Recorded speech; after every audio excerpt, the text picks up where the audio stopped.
হিরণ্যকশিপুকে ব্রহ্মার বরদান। ব্রহ্মা মন্ত্রপুত জল সেচন করে সম্বোধনপূর্বক বললেন, হে কশ্যপ মুনির পুত্র, ওঠো, তোমার মঙ্গল হোক।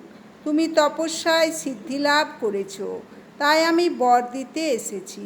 তোমার বাসনা অনুসারে বর প্রার্থনা করো, আমি তোমার বাসনা পূর্ণ করতে চেষ্টা করব। হিরণ্যকশিপু পুনরায় সর্বাঙ্গ সুন্দর শরীর ফিরে পেয়ে শ্রী ব্রহ্মাকে প্রণতি নিবেদনপূর্বক ব্রহ্মার স্তুতি করতে লাগল।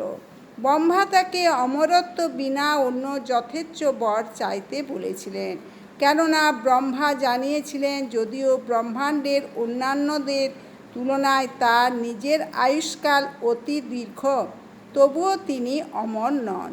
কিন্তু হিরণ্যকশিপু তৎক্ষণাৎ গভীরভাবে চিন্তা করেছিল যে অমরত্ব কথাটি বাদ দিয়ে ছলে বলে অমরত্বই বর চাইতে হবে। তাই সে বলতে লাগলো, হে শ্রেষ্ঠ বরদাতা, আপনি যদি আমার অভীষ্ট বরই দান করতে চান তবে এই বর দিন যাতে আপনার সৃষ্টির কোনো প্রাণী থেকে আমার মৃত্যু না হয়। ব্রহ্মা বললেন, তথাস্তু।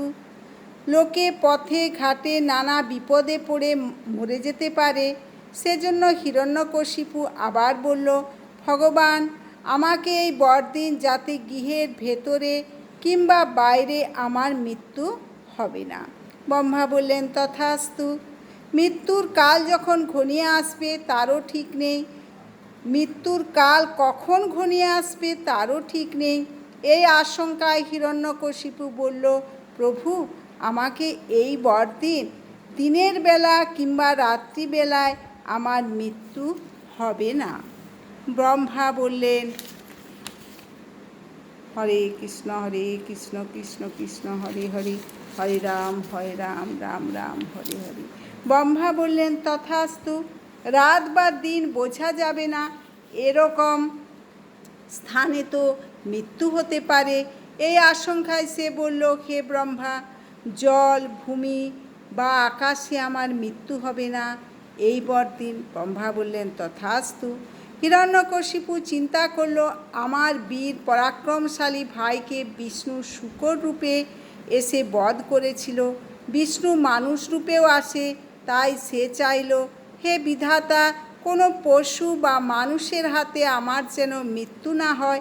ব্রহ্মা বললেন, তথাস্তু।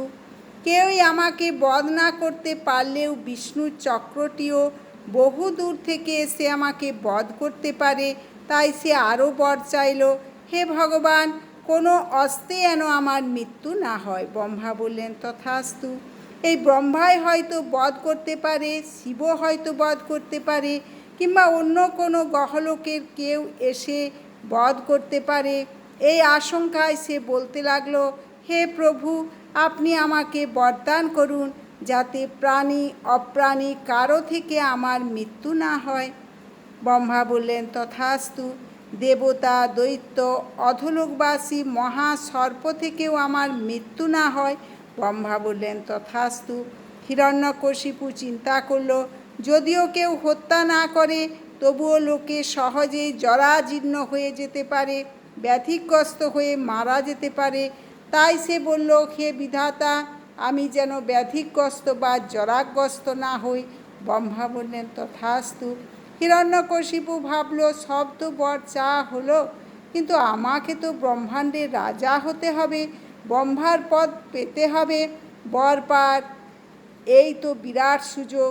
তাই সে বলল, হে ব্রহ্মা, কেউই আপনাকে যুদ্ধে হত্যা করতে পারে না, তাই আপনি অপ্রতিদ্বন্দ্বী। আপনি আমাকে বর দিন যাতে আমারও কোনো প্রতিদ্বন্দ্বী না থাকে। আপনি সমস্ত জীবদের ও লোকপালদের একাধিপত্য এবং সেই পদের সমস্ত মহিমা আমাকে প্রদান করুন।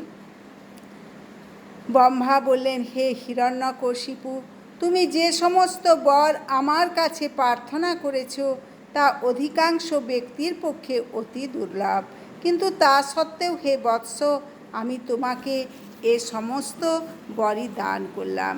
হরে কৃষ্ণ কৃষ্ণ কৃষ্ণ হরে হরে, হরে রাম রাম রাম হরে হরে। আপনারা চ্যানেলটি সাবস্ক্রাইব করবেন, বেশি বেশি করে শেয়ার করবেন, লাইক করবেন, কমেন্ট করবেন। হরে কৃষ্ণ।